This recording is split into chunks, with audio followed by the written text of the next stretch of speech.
Hello everyone. आज है हमारा यूथ कंपटीशन टाइम्स का 105 सोल्ड पेपर्स का 53वां पेपर सेट, जो कि उत्तर प्रदेश पीसीएस प्रीलिम्स परीक्षा 1994 का समाजशास्त्र का हल प्रश्न पत्र है।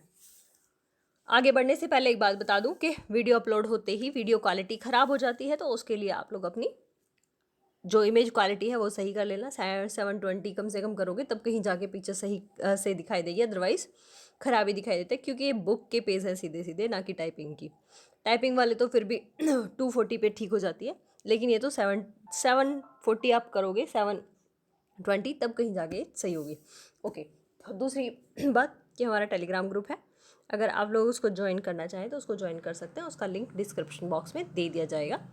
उसमें रात को 9:50 पे क्विज़ होती है, एक सोशियोलॉजी की इन वीडियोज़ में से, और एक होती है करंट की क्विज़। ओके, जिसको वो ज्वाइन करना है वो कर लेना। और हमारे ये पेपर सेट केवल रिवीजन पर्पस से है। अगर किसी को भी कोई भी डाउट लगता है तो वो कमेंट बॉक्स में लिख सकता है। ओके, स्टार्ट करते हैं। क्वेश्चन नंबर 1, मानव के अनुभव में एक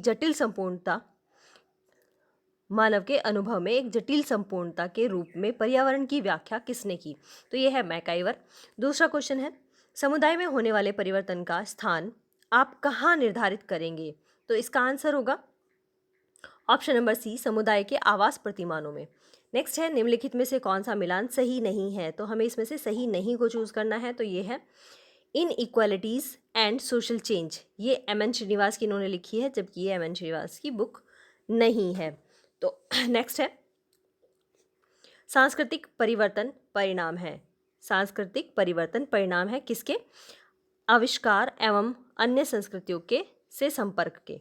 नेक्स्ट है, मैक्स वेबर की कौन सी पुस्तक में सामाजिक क्रिया का वर्गीकरण प्रस्तुत किया गया? तो यह है the theory of social and economic organisation. ये बहुत इंपॉर्टेंट बुक है मैक्स वेबर की, जो हर एग्जाम में मोस्टली पूछी जाती है।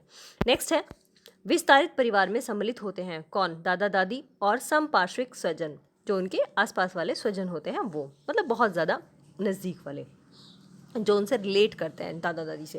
नेक्स्ट है, विविध संस्कृति पृष्ठभूमि के लोगों में सोचने, क्रिया करने तथा अनुभव के विभिन्न तरीके होते हैं, परंतु कोई भी एक तरीका दूसरे से मूलभूत रूप से अच्छा नहीं माना जाता। तो निम्नलिखित जो पॉइंट्स दिए हैं, इनमें से यह अवधारणा कौन सी स्थिति को बताती है या स्पष्ट करती है? तो यह है सांस्कृतिक सापेक्षता को।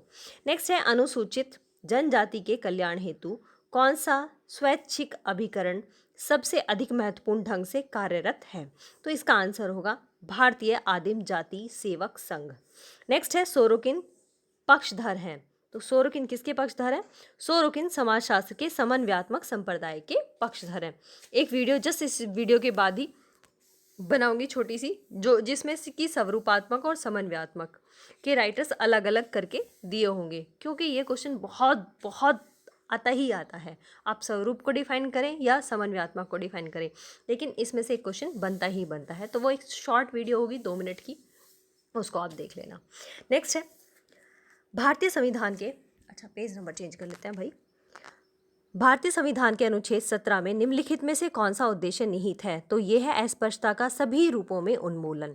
नेक्स्ट है, कथन और कारण, अधिकांश सरल समाजों में धार्मिक कर्मकांड कुछ धार्मिक क्रियाओं का एक आवश्यक पक्ष है। कारण है इसका, सरल समाज आर्थिक उद्यमों में निहित अलौकिक खतरों के प्रति जागरूक है। नेक्स्ट है, सूची 1 को सूची 2 से मिलाइए। तो इसमें आएगा ऑप्शन नंबर सी सही है।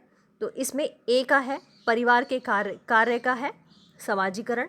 परिवार का कार्य क्या है? समाजीकरण करना अपने बच्चों का। फिर है धर्म। धर्म क्या है? आध्यात्मिक शक्ति में विश्वास है। नेक्स्ट आता है शिक्षा। शिक्षा संस्कृति का संरक्षक है, संस्कृति को आगे बढ़ाती है हमारी शिक्षा। फिर है जनमत। तो जनमत रिलेट करता है समाजीकरण के नियंत्रण को। ओके, नेक्स्ट है,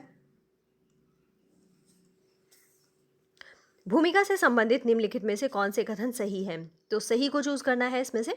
तो यह है, भूमिका वह कार्य है जिसे एक व्यक्ति प्रत्येक परिस्थिति के अनुरूप संपन्न करता है। और नंबर 4, भूमिकाओं के निर्वाह से समाज में प्रकार्यात्मक आवश्यकता पूरी होती है। तो ये दोनों।